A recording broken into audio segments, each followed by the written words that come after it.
ہوتی ہے, اس کو شیشے میں دیکھتا ہے, ایک بال میرا کیا ہو گیا, سفید. وہ مسکرا کے ٹال دیتا ہے, یار ایک بال ہے یوں نوچ کے نکال دیا, تھوڑا سا مارکر لگا دیا, ٹھیک ہے نا, ٹوپی تھوڑی یوں کر کے پہن لی, نظر نہیں آ رہا, ویسے بھی ایک بال چھپ جاتا ہے, کہتے کوئی مسئلہ نہیں ہے.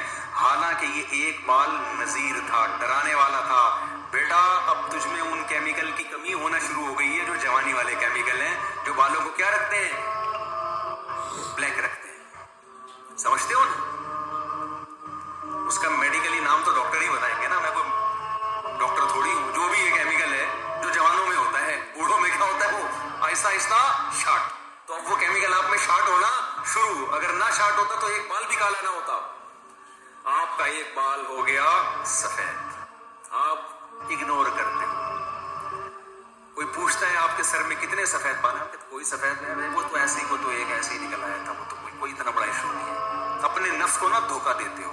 حالانکہ قرآن کے مطابق یہ نذیر ہے, یہ ڈرا رہا ہے کہ اب آپ کی فائلیں لپٹنا شروع, اب آپ کو ریورس گیئر لگنا شروع. کیونکہ اگر ریورس نہ ہوتے تو مزید بال گہرے ہوتے, آپ کے مزید کالے ہوتے.